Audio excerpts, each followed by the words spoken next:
If you are not banning Skarner on red side, you are trolling. I have the screenshot of you, and I probably don't need to pull it up for you, but I will pull it up for the video. The opposite of love is not hate. It is indifference. How much of that creativity is from the actual casters, or I think the league needs way more of this. would you rather What do you got? NA get to Worlds Finals, but don't make it out of group for the next 5 years? Or, Dude, come on. Okay, well, I mean, just because... all right, I'm joined by Captain Flowers, who's a huge Skarner enthusiast. Are we going to see Skarner in LCS, you think? So I think you might see him maybe 1 or 2 games, and then he's going to be banned every single game. Skarner's like the best champion in League of Legends right now. We spent a decade in the dumpster. There was years and years and years where I think any tier list that people even remembered to include him on, the only tier that he would go in is one called Who Are You? Or What Is This? Or Never Played It Before. Now he's taking over the Rift. In solo queue, he's viable in 4 different roles. In pro play, I feel like you're at least going to see him top jungle, and I still think he's a mid or support flex in some matchups as well. This champion is insane. If you are not banning Skarner on red side, you are trolling. If it's unbanned and you don't first pick it on blue side, you're trolling probably even harder than the previous hypothetical red side. This champion is nuts, man. And he's still badass. Are you having fun playing him? I know you were really excited for the rework, and they even took your opinion on some stuff.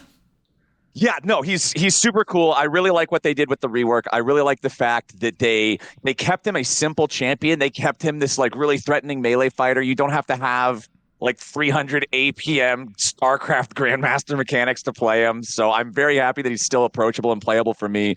He's really cool personality-wise as well as kit-wise. I like the stuff you can do with the outplays on slamming people into the wall, then moving them around with a follow-up on the ulti. Raz is not as big of a fan of the angles that you can catch people at with the E, but that's because Raz doesn't play Skarner. He's on the receiving end of the Skarner E.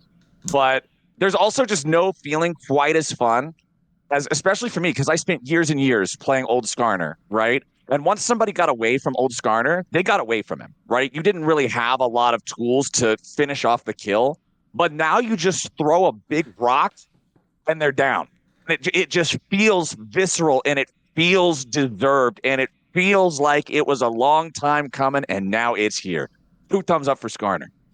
That's awesome. Another thing that's been a long time coming, amazing segue, is Trash Talk. We've had a lot more Trash Talk this split than we have in a long time.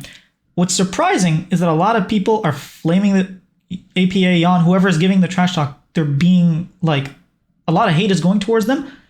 Why? Yeah. Oh, I love it. I think the league needs way more of this. I love the WWE style of trash talk and banter, right? I would love to see APA versus JoJo to end up being the LCS version of The Rock versus Stone Cold Steve Austin, right? I want to see these guys getting out here and just absolutely talking trash to each other. I think it's great. And I think that, yeah, you're always going to have some people that are just oh, I don't like APA. He doesn't play good enough for all the trash that he's talking. That's a good thing to have people say that, because even if this dude's getting haters, people want to watch his games. They're either watching him because they want to see him kick some ass, or they're watching him because they want to see him get put in his place. And having this banter and having these players with these bigger personalities, the larger your personality is, the more often you're going to have people that have some kind of an issue with some part of your personality. One of the phrases that I always remember that I heard back, I think, around when I first came out here and started, understanding the concepts of being a public figure and being a brand, is the opposite of love is not hate. It is indifference. The furthest thing that you can get away from where you want to be is having somebody just be like, oh yeah, I don't really know anything about him. He doesn't matter, right?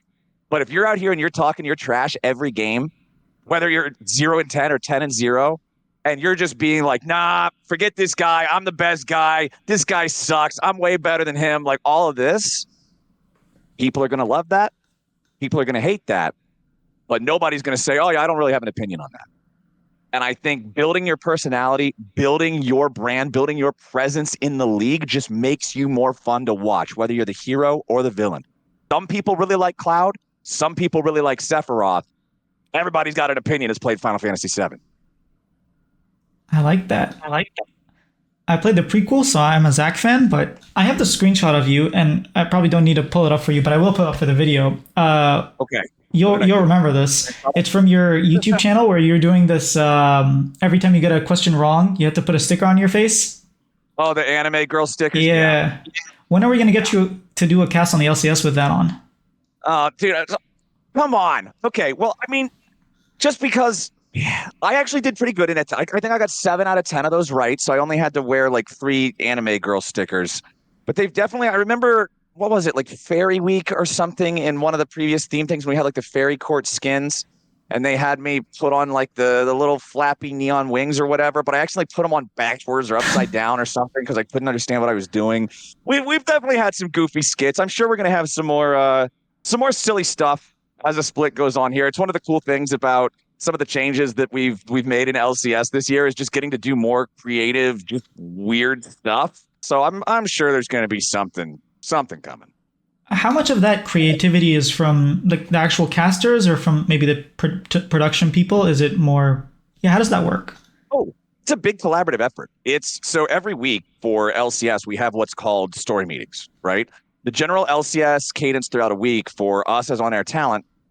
Saturday and Sunday is your show days, right? Monday and Tuesday is our weekends. So that's when everybody's essentially off. Wednesday then is meeting day, where you come in, you have story meetings, you have narrative meetings, you have pre-taped content meetings, like these meetings talking about how you want to set up the discussions around the teams that week. Casters are contributing what the big topics they're going to discuss during the games are. Analysts are pitching segments that they want to discuss between the games or during the pregame part of the show to set up what they think the most important parts of that match are going to be. Everybody's giving suggestions about like, oh, here's how we want to talk about this. Like, okay, if we're comparing FlyQuest making this mid laner change going from Jensen to Quad, let's bring up like the comparison of their careers because Quad is so new and Jensen's been around for so long. And then we can compare the way that they play and who's got a wider champion pool and what you can expect from playmaking versus like controlled, guaranteed consistency and all these different things, right? There's so many conversations that are happening. And so, producers, writers, pastors, analysts, everybody's kind of throwing their all of their ideas into the pot and then we figure out the best way to go about telling all of those stories and all of that information. All And that right. includes the creative side of the content as well. That's cool that you're included now in those meetings. I Oh don't yeah, think you no, always were, right? oh no, casters, we've always been in story meetings Oh, ever since okay. I joined back in 2017. Casters have always been in those meetings. We've always been asked for our opinions on what we're gonna cover because the reality is you're casting the game. You need to be giving at least a rundown of what you're going to be focusing on in the meeting so people know, right? Because a good example I can give is let's say there's a game that's going to happen, and I think this game is going to be decided by the bot lane, right? But some other people on the show might think that, oh, the jungle's actually going to be more important for deciding this. And so, since we're having that conversation, that now prepares me to know, okay, I'm still going to talk about the bot lane because I still think the bot lane has a lot to say in this game. But when I'm going through my points, I also know, hey, the analyst desk is going to be talking more about the jungle. When I get into the game, I'm going to be talking about the bot lane, but keeping my peripheral vision on the jungle. If we see one of these guys pop off, now I can be like, yeah, remember, Kobe, Emily and Raz were talking about this back at the top of the day. This guy can also pop off. This could be the way that they outdo the fact that the bot lane's behind, right? And just being able to tie these different stories and these different elements together, really important. So, yeah, pastors have always been a part of those. I saw you responded to a tweet on Twitter. I don't remember exactly who, maybe Miss Chim Chim, and inspired me to ask you this question. Would you Okay, rather what do you got? NA get to World's Finals, but don't make it out of group for the next 5 years? Or NA make it out of groups for 5 years in a row, but get 3-0'd in quarters every time? World Finals. And then Because 5 years? back North America has never made World Finals. Even back in season 1, when it wasn't Worlds yet, when it was just the season 1 championship and it was only like NA and EU playing in it, right? It was Fnatic versus Against All Authority, EU versus EU.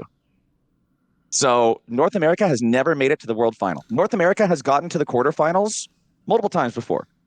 Like C9 got to the semifinals in 2018, and we got to the semifinals back in season one championship as well. We never got further than semis, but we have made it to quarters multiple times. And yeah, a lot of the times that we do go there, we get 3-0'd out or 3-1'd out or whatever, but we've made it.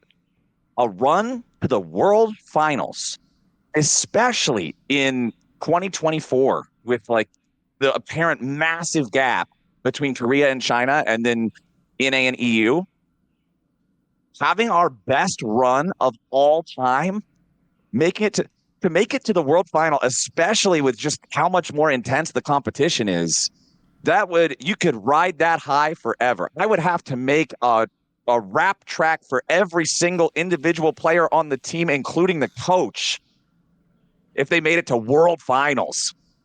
Be crazy. I will hold you to that, even if it's 10 years later. But I think we're all out of time. 10 years later, all right. All right, thank you so much for your time, and thank you. I see you around, like helping other casters improve their craft. So you've been a great help to this community. Hey, thank you, man. I appreciate that. Thank you for the interview today, and I'm sure we'll cross paths again here sometime in the future. I hope so. Take care, man. Real quick, I got an interview coming up with Isles, but I wanted to say this real quick.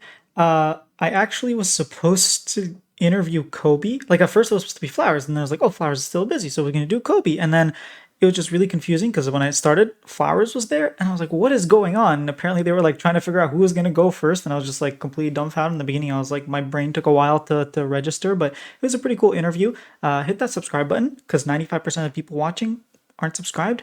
I don't know why. And let me know how you think of the audio of the mic. I think I was able to improve it. Not in the interviews, unfortunately, but afterwards I was able to figure it out. Mint messaged me on Discord. He was like, "You're looking for help? I got you, buddy." And he got me.